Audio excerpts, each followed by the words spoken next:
You're listening to Sudbury News Talk. I want to show you something. Stand by. On the morning shift. Anything could happen. Sudbury News Talk on the morning shift.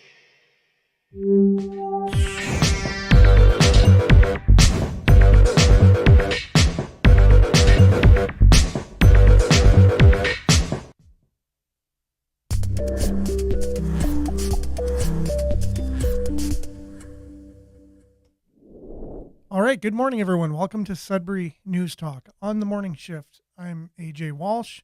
I'm glad to be here with you, and I'm glad that you are here with us. We're live at CKLU 96.7 FM on the radio. We're also streaming at cklu.ca on the internet. You can click on the Radio Player Canada app. You can stream us, and you can also download the same Radio Player Canada app and take us with you and listen to us anywhere, anytime on your favorite device.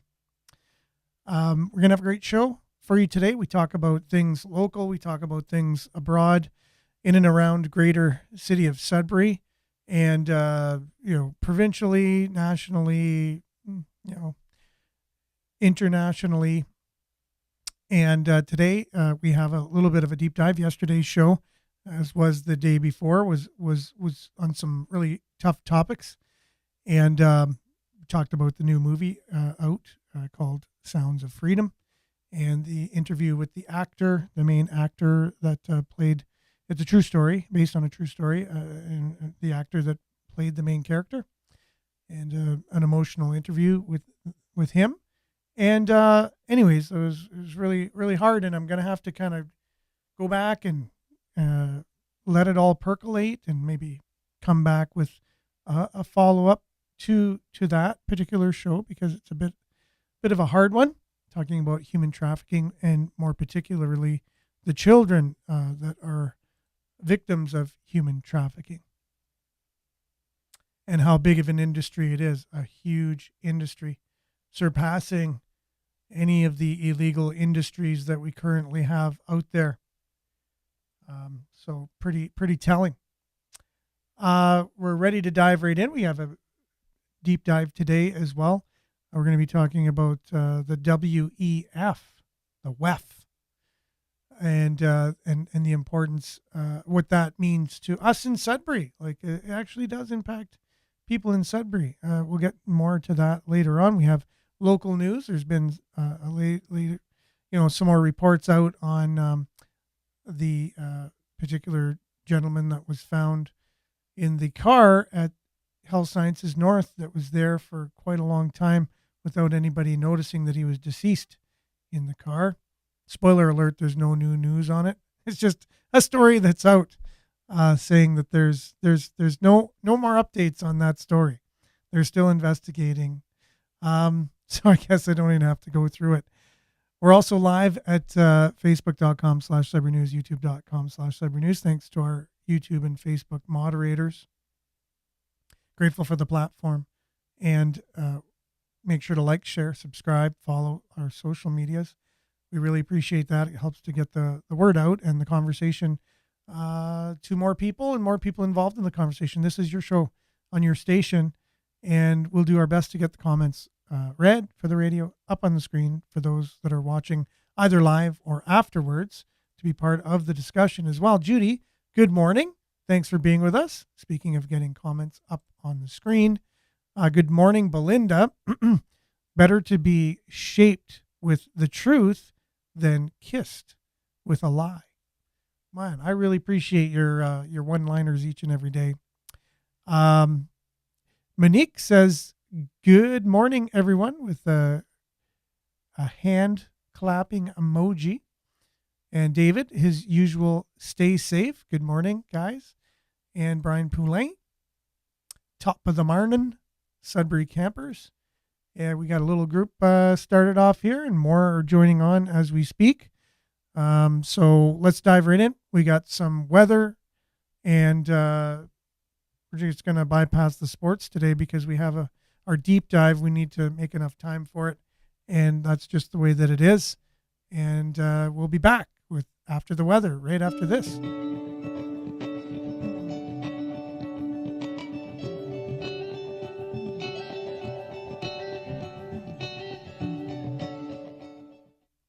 And Sudbury weather brought to you by sudburyweather.ca. As usual, it lands on our Sudbury.news Facebook page. Current conditions, 16 degrees. There are fog patches.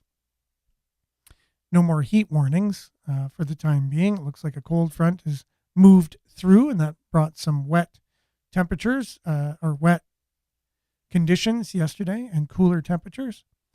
Today, cloudy, fog patches dissipating this morning, high of 24, humidex 28. The UV index is 7 or high. Tonight, partly cloudy, low of 14. And Saturday, tomorrow, a mix of sun and cloud, high of 24, humidex 27, UV index 7 or very high. So this weekend is Festival Northern Lights Boreal. It kicked off yesterday or last night. And it looks like we're going to have a great weekend of weather. So tomorrow, mix of sun and cloud, high of 24. Sunny on Sunday, high of 25. Possibility of precipitation coming back into the picture on Monday with 30% chance of showers. And cloudy also on Tuesday, high of 26 on Monday, high of 22. Cloudy on Tuesday. Wednesday, 40% chance of showers, high of 22. Thursday, 60% chance of showers and a high of 22 as well. Look at your satellite over northern Ontario. A lot of clouds there. There are very few spots of clearing, but you can see where there is clearing between Sault Ste. Marie and Thunder Bay, basically on all the way up. We're going to get that for the weekend. A bit of cloud clearing as well over the upper peninsula of Michigan, Wisconsin, and Minnesota as well. And so as the wind moves from the west to the east, we'll have some clearing and some nice weather over the weekend.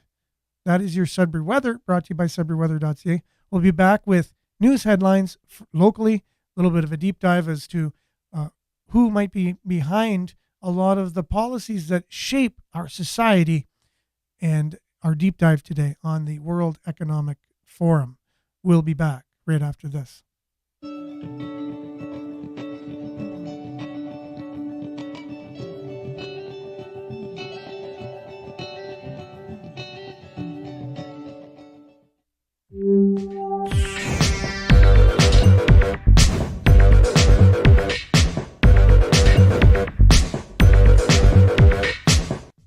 Okay, and we are back. Sudbury News Talk on CKLU, where we share our news and views through the platforms of Facebook and YouTube, thankfully.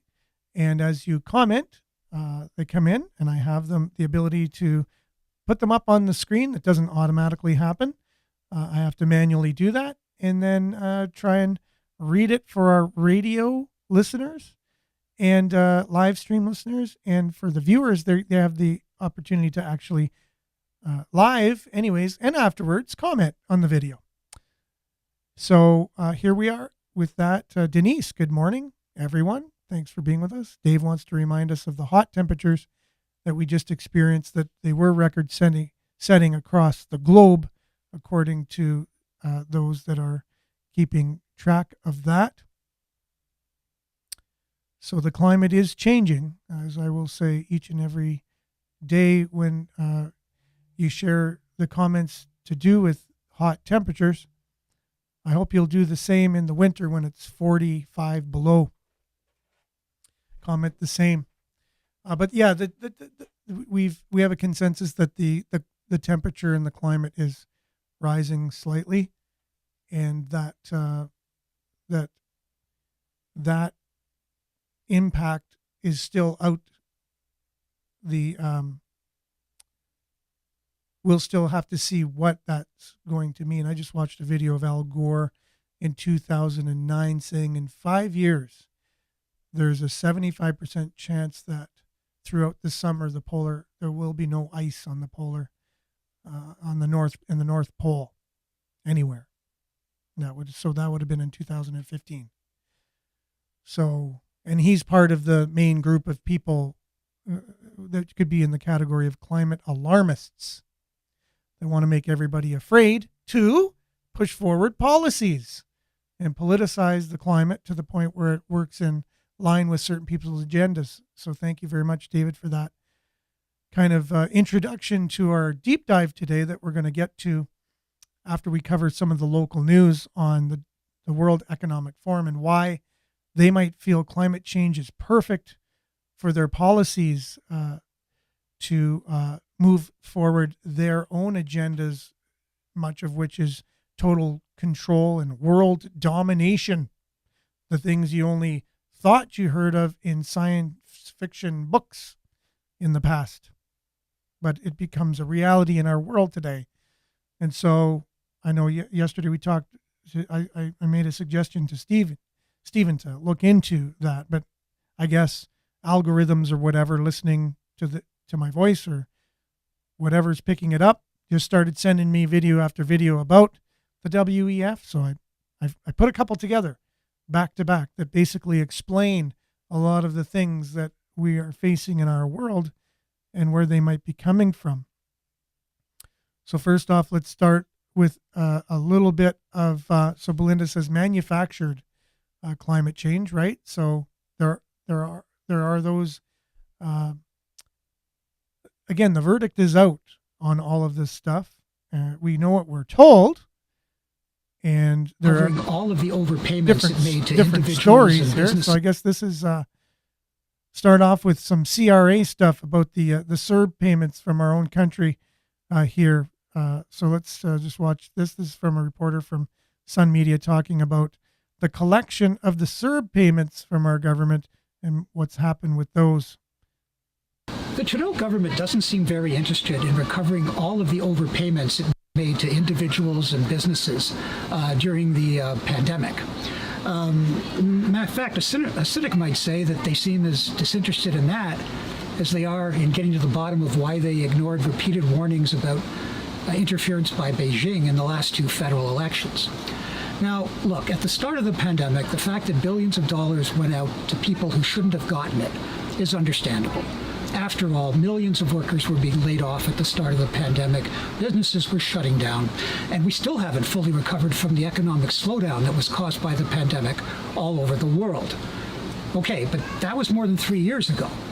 What's far less understandable is the government's apparent unwillingness to recover monies that were paid out to, for example, people who were in prison for the entire duration of the pandemic, Canadians who weren't in Canada for the entire duration of the pandemic, and people who quit their jobs voluntarily and then claimed the $2,000 a month CERB benefit, which was supposed to be earmarked for people who were laid off work.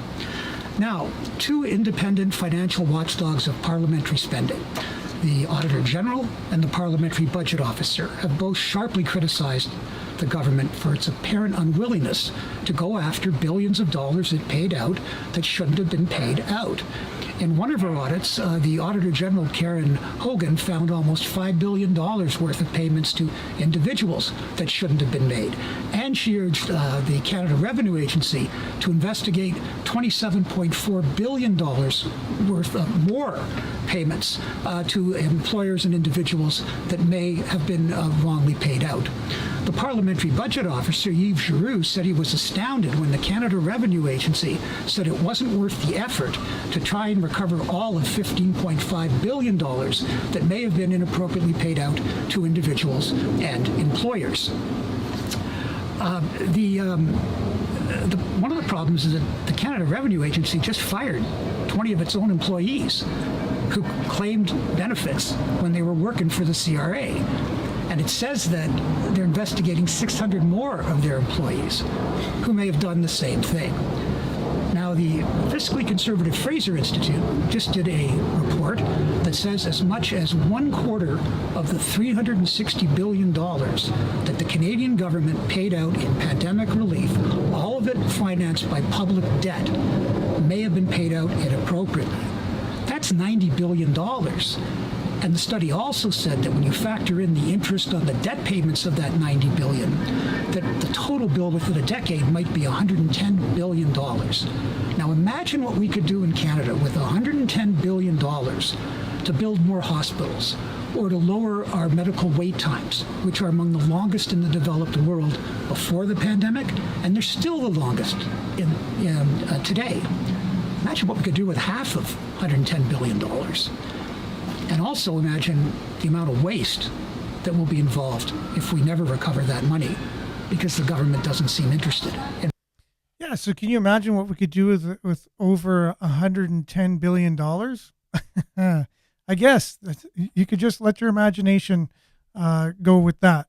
And hospital wait times were the longest out of any developed world in our hospital system, our free healthcare, socialized healthcare system, and they continue to be after the pandemic as well. So I could probably take about 10 things that particular gentleman talked about in his report, but the main story being that the government doesn't see any need in recovering over after the interest and everything's calculated, what is going to end up costing Canada over $110 billion. Local news here. So just good morning, Vin. I noticed that you came on here. And also, David, a bit of a comical statement about Al Gore. I guess we'll know we need to worry about things when he sells his oceanfront property. Exactly, with the sea levels rising. Interesting that he made a claim of all that, but still kept oceanfront property. Maybe that's why he has a private jet, though, so that way when the earth floods or whatever is happening, he'll just fly around endlessly in his private jet. Long-reaching fingers of corruption from our government. The bankrupting of Canada. Keep taxing us, Trudeau. That's from Belinda. And Brian says, apparently, according to our fine federal government. Okay, so link here from Brian. Okay, the CRA is starting to go after people now. Fortunately, they are starting with the convoy people. Bit of what is that called? Gaslighting? No pun intended. There. Yeah, for sure. Yeah, why don't they shut down the bank accounts of people who wrongfully got CERB instead of people that are just protesting? We'll get into that. Thanks again, Dave, for that. Your statements are going perfectly into as a segue into our deep dive today, but keeping it a bit local and things to do, having fun, if you so choose. We have the Italian Festival, the 47th edition, the Italian Festival going on at the Cruise Club this weekend. Make sure to get out and enjoy all things Italian there. Also, Northern Lights Festival Boreal this weekend kicked off yesterday. Strombella's played. I know Sloan will be playing Saturday night, amongst others. I shared the link there from SudburyEvents.com, which is a great Facebook page you can go to for all events on Sudbury. It doesn't have an affiliation with us. However, I've been on the Facebook page quite a bit and share all kinds of Sudbury events. So check them out, SudburyEvents.com, and them on Facebook as well. We talked about this a little bit yesterday. So the CBC, before the election in Alberta, not saying that they were trying to affect the election because we don't know that, and we wouldn't want to accuse them of that because just don't want to play by their own playbook. However, CBC says it regrets story alleging contact between Smith's office and Crown prosecutors. CBC News has significantly altered a story it published earlier this year, claiming Alberta Premier Daniel Smith's office had contacted Crown prosecutors and says it regrets those claims. In January, the state broadcaster relied on anonymous sources to report that Smith's office contacted Crown prosecutors and pressured them on COVID-19 and the court's the Smith's office contacted Crown prosecutors and pressured them on COVID-19 and the Coots border blockade. Charges Smith, her office, and Crown prosecutors denied allegation, and the CBC later updated the story to say it had not viewed the emails in question. So these are CBC reporters paid by your tax dollars to be journalists. It's just like, so if I was like, let's say, a liberal or an NDP or NDPer. And I said, you know what? I'm going to send the CBC an email saying that I saw an email from Smith's office trying to get some people off the charges from the Coots border crossing. And let's see if they cover it. And then they run with it and say, yeah, that happened. So that's what happened with the CBC reporters covering the story. Before the election, nonetheless. Will we see accountability? Survey says. Okay. Sudbury.com.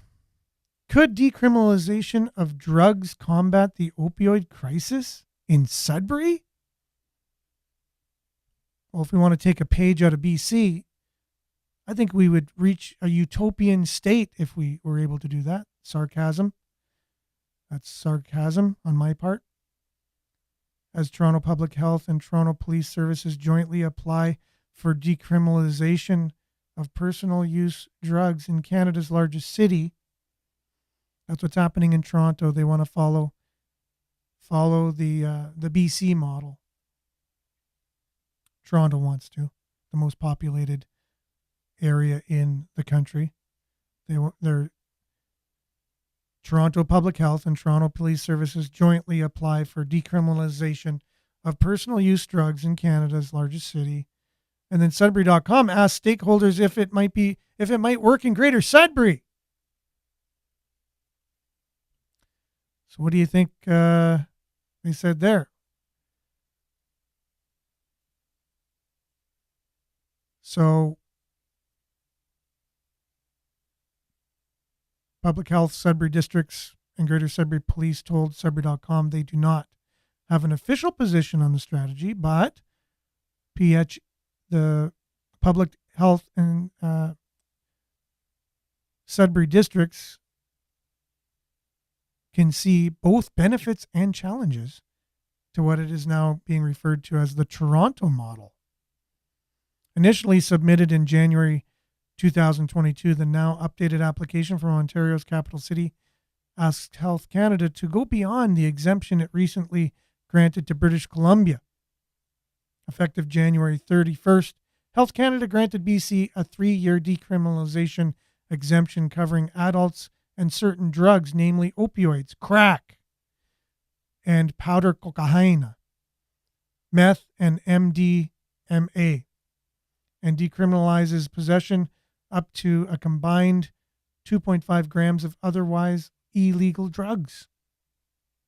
It's working so well in BC. We want to see that in Toronto, and hopefully it comes to Sudbury, because it'll take care of all the problems we have if we just decriminalize all the drugs and make it so that way,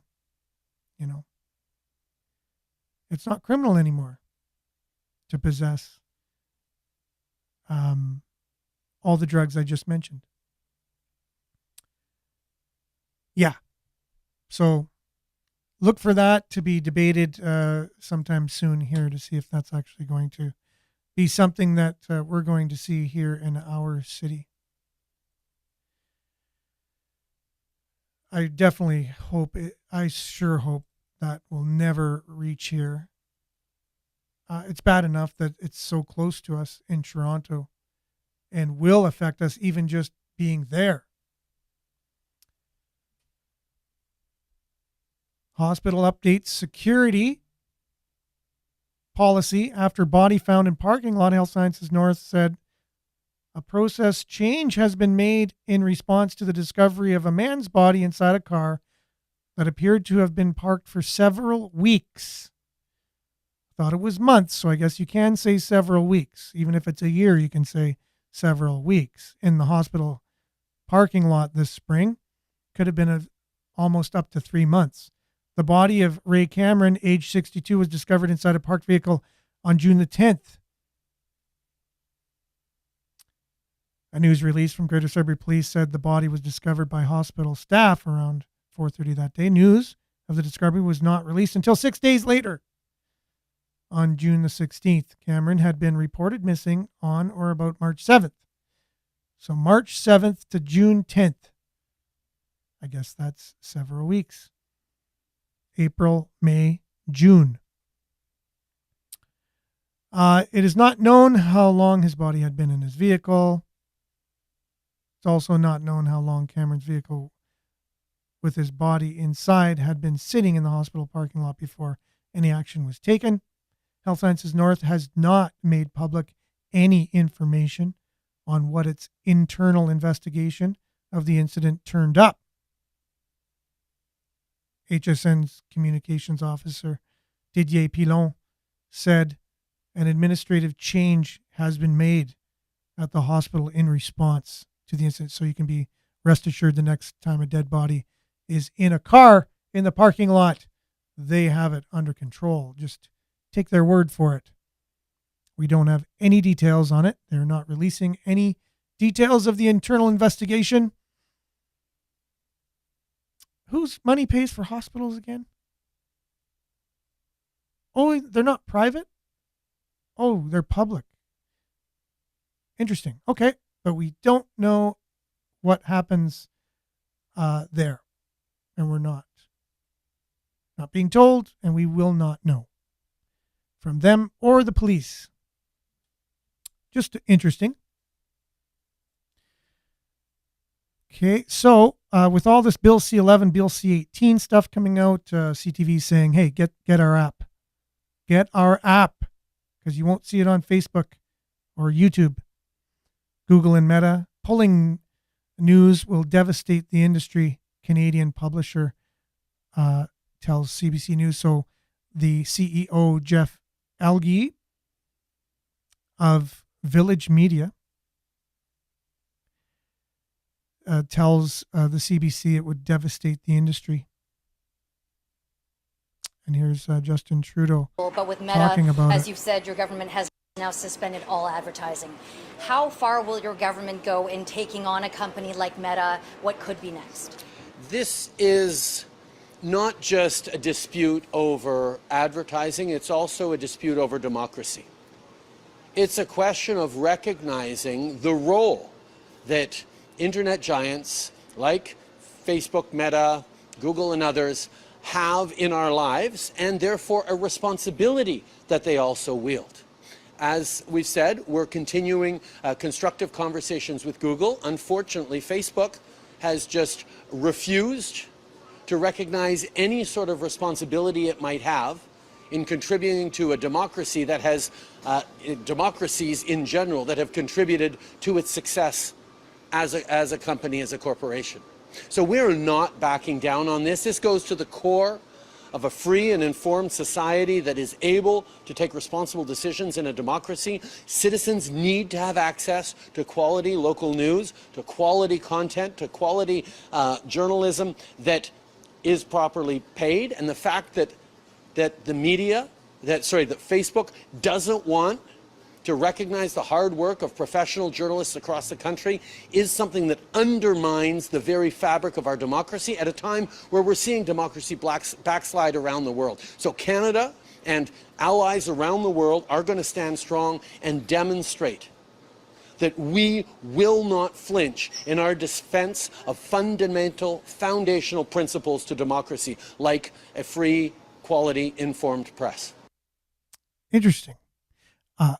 It's interesting that he never asked the press what they wanted. It doesn't sound like they want what they're doing. But I guess that's democracy. Democracy is doing what you want regardless of what anyone else wants in Justin Trudeau's world. What is democracy anyways? You know, does anyone even, what's the definition of democracy? You know, the word is thrown around so much. Democracy means majority rules. That's what it means. But it doesn't seem like the majority really gets gets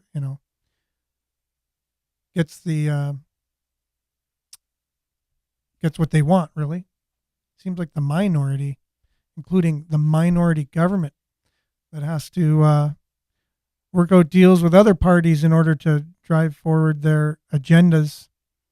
So the minority in this country, that's not a democracy. Okay, we got that story under wraps, and let's head right in now to our deep dive today. Where are all these policies coming from? I have a bit of a story, though, if you want to head to our Facebook feed. It was the 10th anniversary of Lac Mégantic yesterday, and I just asked everyone, do you think that's something that could happen in Sudbury at some point? So make sure to comment on that story on our Facebook page. But right now, we are going to be looking at maybe why we scratch our heads so much. Why are some of these policies coming into our country in the name of democracy? And who's behind it? Is Justin Trudeau waking up in the morning and going, this is the kind of Canada I want for Canadians. This is democracy. Or is he being kind of, are there others maybe that are helping him to know what he should do when he wakes up in the morning? Little deep dive here into what's called the WEF, or the World Economic Forum. It impacts your life, and it will impact your life more going forward in the very recent future. So enjoy. I put a few videos together for us. So this is the WEF on display. Sudbury News Talk, CKLU 96.7. Say is now a state of emergency. Riot gear swept through Canada's capital. Today, police in Ottawa used batons and pepper spray. Just tremble, my lady. Look what you did to her! Medical wait times in this country are longer than ever. The cost of living just keeps climbing. There's a socialist coup unfolding in Canada, and we taxpayers are funding it. In the recent years, a lot of Canadians have been watching their once well-regarded country become what some are even calling tyrannical. A country previously hailed as the most free and democratic in the world.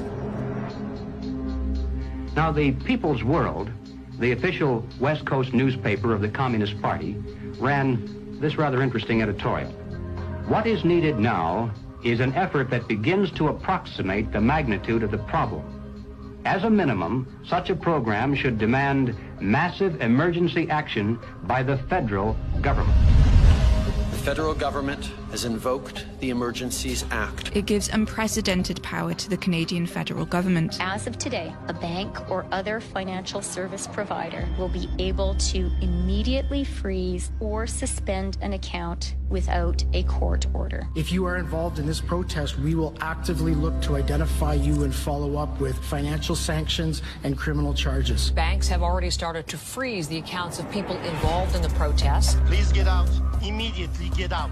Intimidating people in a church during the Passover. Unbelievable. Growing up under communist dictatorship, I have been warning Canadians that that's what's coming. I could smell it. I could see it at every corner. We will not put up with this anymore. We are fighting back. Protests, public protests, are an important part of making sure we're getting messages out there. But using protests to demand changes to public policy is something that I think is worrisome. Okay. So here we have the Prime Minister of Canada saying that, yes, we have a highly functioning democracy and they have the right and freedom to protest. However, if those protests are used to demand change in government policy, then no. The small fringe minority who are holding unacceptable views that they're expressing.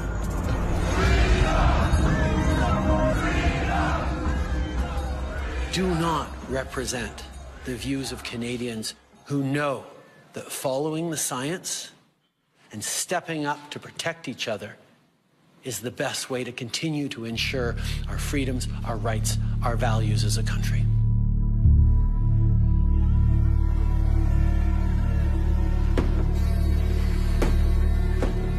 Liberal Prime Minister Justin Trudeau claims to be following the science, but Trudeau's science often comes in the form of this bizarre authoritarian technocracy. I think that Justin Trudeau stepped on the landmine when he weaponized the banking system in Canada against the truckers. Those peaceful trucker protests, their most violent act was honking their horns. And in retaliation, they had their access to their bank accounts, and anybody that supported them in any way had their access to bank accounts eliminated. And at that moment in time, we all came to realize what was really going down. Even with Sun TV watching for any slip, he was asked which country he most admired and referred to China.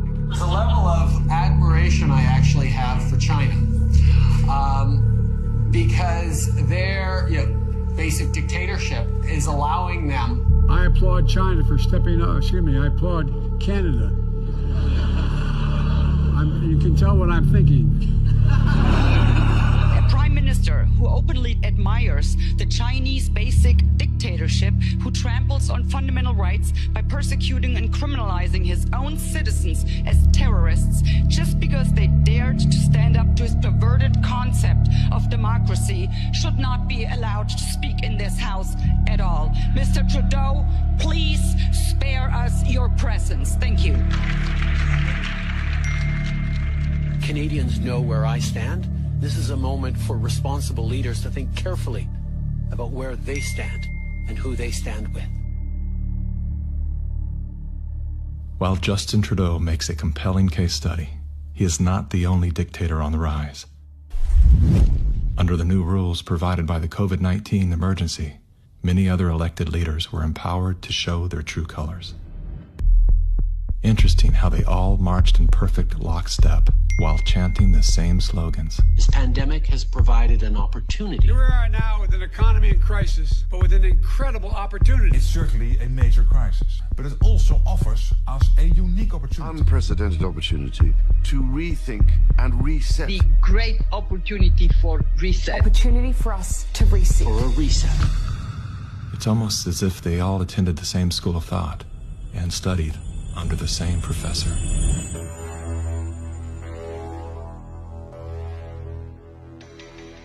Some people would say this revolution is characterized by the fight of robots against human beings. And we will win this fight. Professor Klaus Schwab was born in 1938 in Ravensburg, Germany, where Nazi crimes against humanity were committed.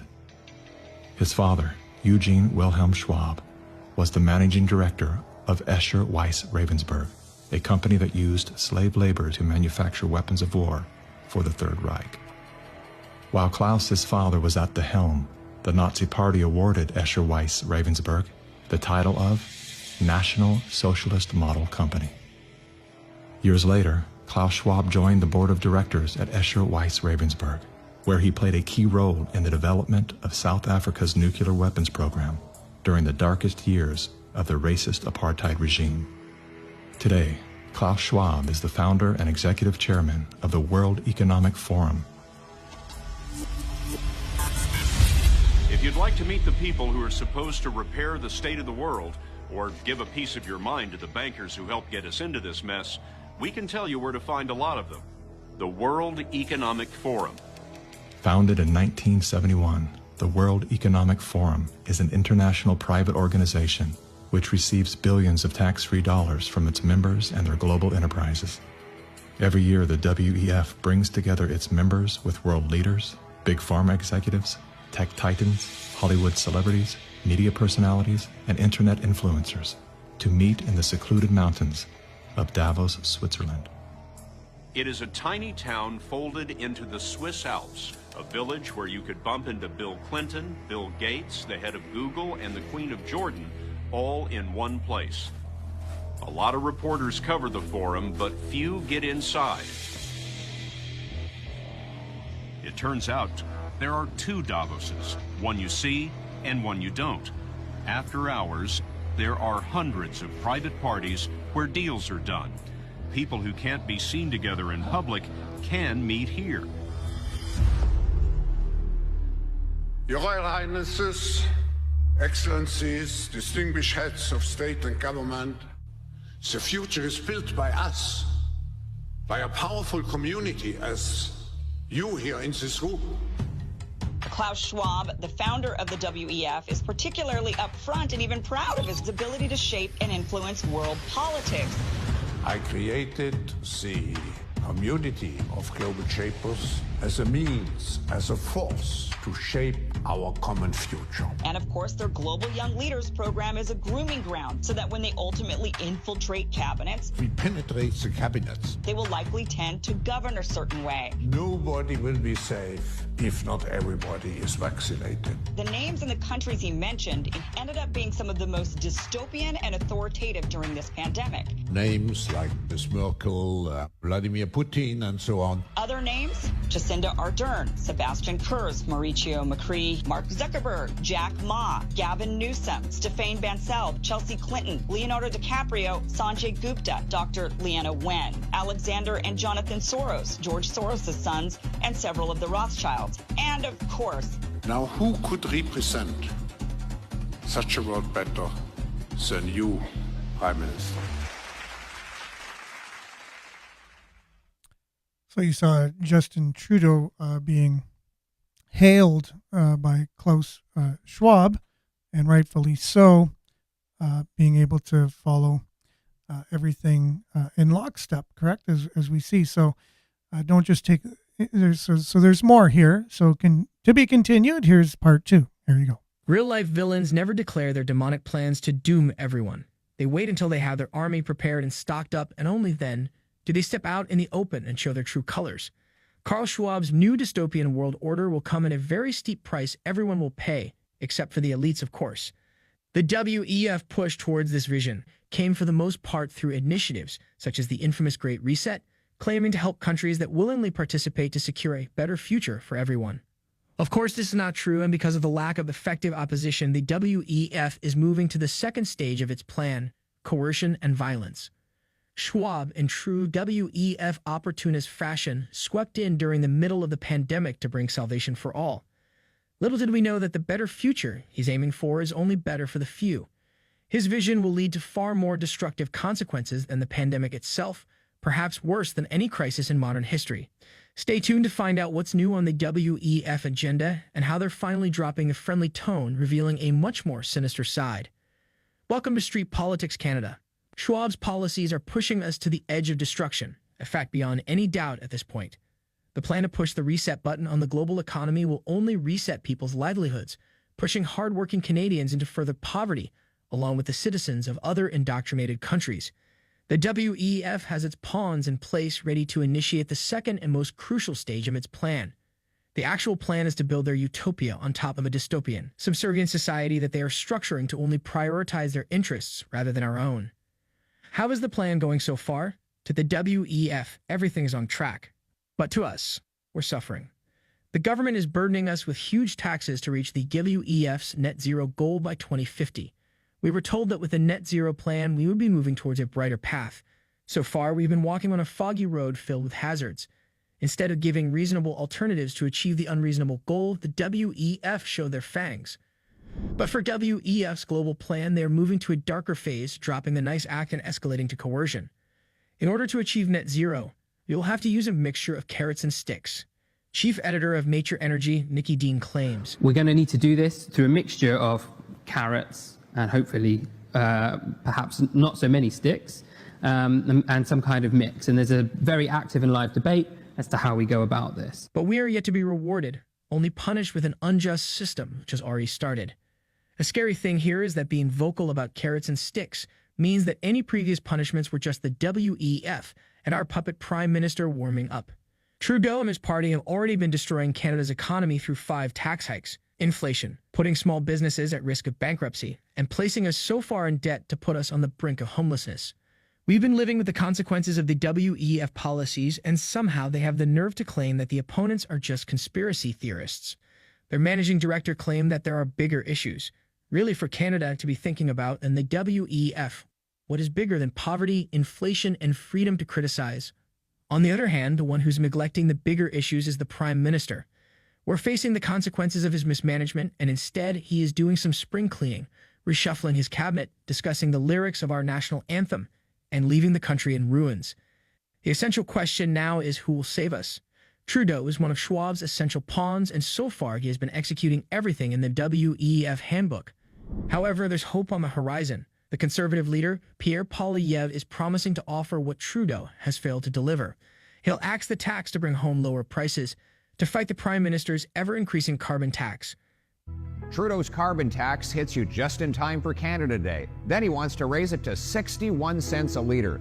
Enough. I'm common sense Conservative leader Pierre Poilievre. I'll axe the tax to bring home lower prices. We also have Alberta's Premier Danielle Smith refusing to take the WEF side and be one of their pawns. I guess I find it distasteful when billionaires brag about how much control they have over political leaders, as the head of that organization has. And I think that that is offensive. The people who should be directing government are the people who vote for them. And the people who vote for me and for my colleagues are people who live in Alberta and who are affected by our decisions. And so, quite frankly, until that organization stops bragging about how much control they have over political leaders, I have no interest in being involved with Leaders like these will be ready to go up against the WEF's larger plan, a plan conceived years ago. Claiming the pandemic sparked the Great Reset is just another big fat lie. All along, we've been punished, but we never even tasted the WEF's carrots. Let me give you a glimpse of what they've been cooking. Just look at the WEF's article titled, "As the Global Population Approaches 8 Billion, is Equal Access to Opportunity for All Possible?" What hidden intentions are behind this question? What will be their solution to the lack of equal access? Decimate the global economy, leading to millions perishing? The true goal is to reduce the population. What would you like to see as your legacy in 10, 15 years? Of the new work? Of the new work, yeah. Of your new function.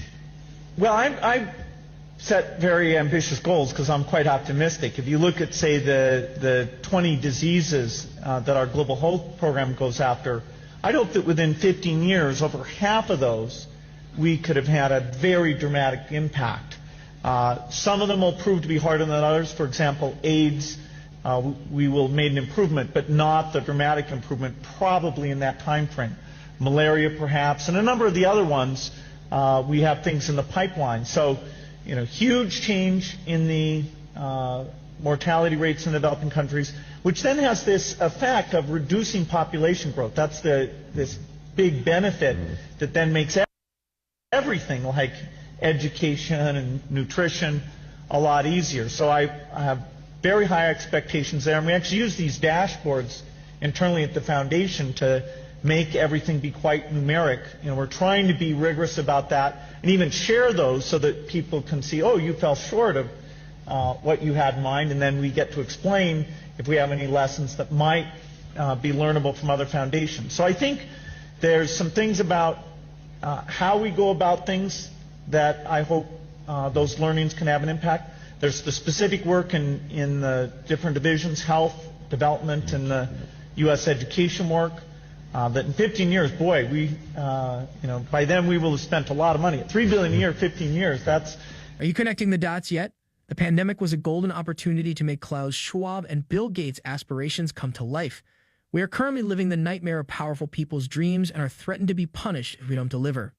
So this is beyond some economic and climate policies. This is an extermination of the human race, and of course, the most affected by the sinister plans are middle-class citizens. We are at a crucial point where we are claiming our right to live. Thanks to our government, we are heading to a bleak future where we only have two options: a poor quality of life or starving to death. If we want what we deserve, freedom and prosperity, Trudeau must leave. Well, that's all for now. Let us know your thoughts about the whole carrots and sticks coercion system in the comments below. Also, kindly subscribe and leave a like for this video and our other videos because they go a long way in helping our latest content rank. Follow us on our new Twitter account, where we... So yeah, you can do that, no problem. They do a lot of good work. You can just look up look them up on social media. Now, last Redacted just happened to be, again, all these videos yesterday, boom, boom, boom. And I thought, you know what a great back-to-back. They're all talking about the same thing. And if by the end of this kind of long deep dive into the WEF, you're still skeptical of whatever it is, you're always going to be skeptical and there's no hope.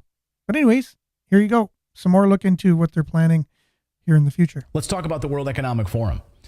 So here's a term you're not going to like. The term is polycrisis, meaning many, many interconnected crises at the same time. Now, this is not my word. This is Klaus Schwab's word and the merry band of globalists over at the World Economic Forum.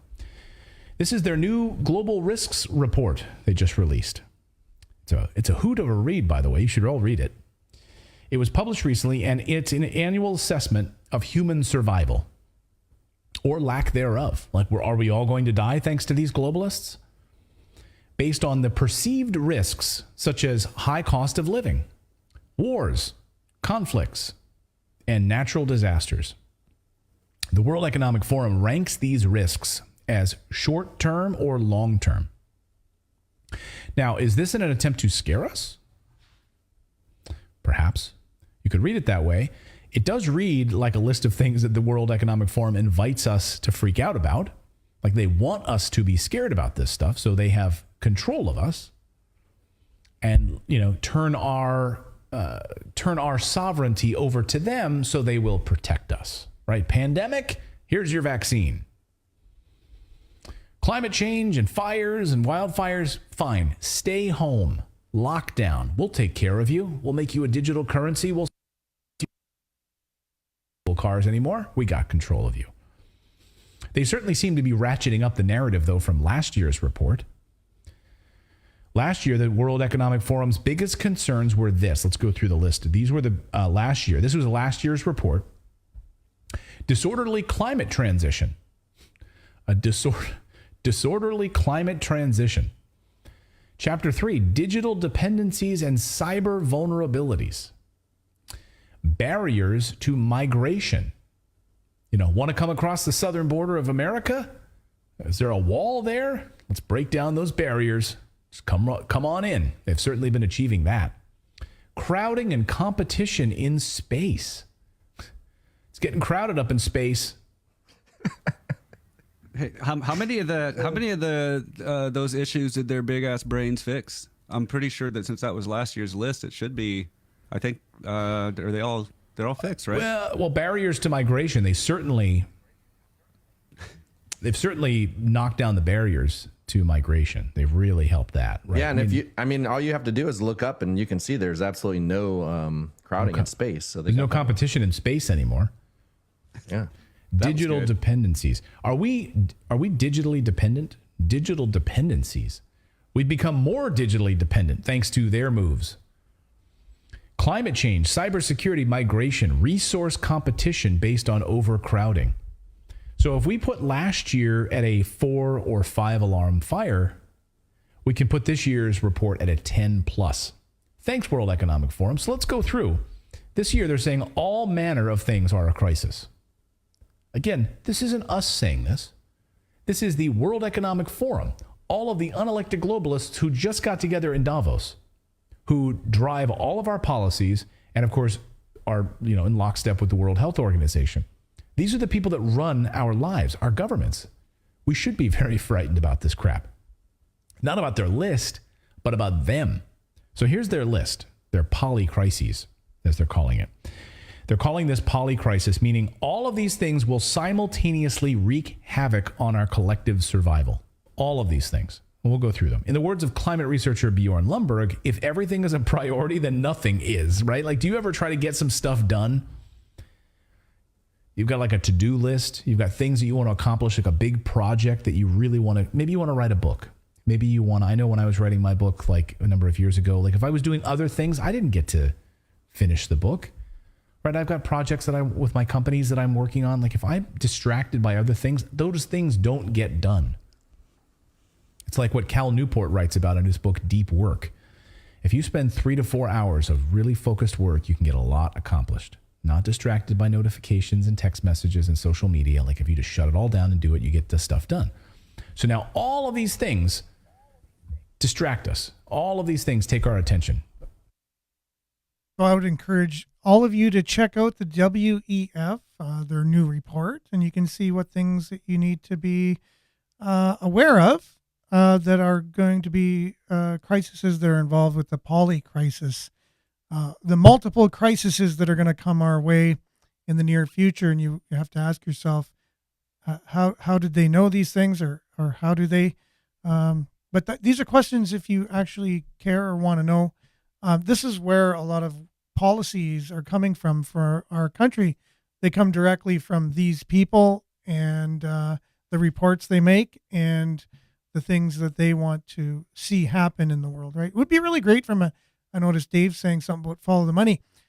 Economic, if you're able to change the way a country does their business, you could then invest in things ahead of time. If you want to make a policy that makes it mandatory for everyone to have a solar panel, well, then you can invest in a solar panel company and you can get rich off that. So if you have something to do with making policy and forming the society, you can definitely get very, very, very rich off of that if you have something to do with, influencing governments to make these changes in their countries. And then you just invest your money with those things. And obviously you're going to make money. It's like a slam dunk. There's no risk. There's usually risk for everyone else because you don't really know what's going to happen. But with these people, they do, because they're making these, their influence is so strong that it makes policies in all these countries around the world, right? So, but that's just if you are interested in those types of things or not. You really want to know. And you get down to just us bickering about what's taught in our schools, and that's meant to be that way from these very people, by the way, because the more we're just bickering one with another, they can just kind of continue to just go on unawares in the background. And you got to really know who the real culprits are in any particular crime. If you're too busy looking at other people, not the where it's coming from. Like they have just north of Iroquois Falls right now, they're dealing with a breach in the dam. It's kind of like if you keep cleaning up the water all the time, but you don't fix the leak in the dam, you're always going to have floods. So look at the cores, look where the core problem is coming from, and that's what we just did a deep dive today. Make sure to keep your eyes open. Check out, they make everything transparent on their website. They're actually not hiding it anymore. So you can just look at it and just know the world you live in. So that's what we're trying to do here, is make sense of the world we live in. And what better example of that is the World Economic Forum, World Economy. They have a forum on that, and that's who's making the decisions on our behalf in our democracy, our worldwide democracy. We got to love that word. Look that up on Google today and see if you, in fact, live in a democracy. Take care, everyone. Have a great weekend. It was a great show. Thanks for commenting. Thanks for going with us down on this road of the WEF today. Grateful for you and your comments. Keep them coming. We'll see you, God willing, same time, same place on Monday. Stay tuned now for Earshot Daily on CKLU 96.7 FM. Have a great weekend, everyone. Ciao.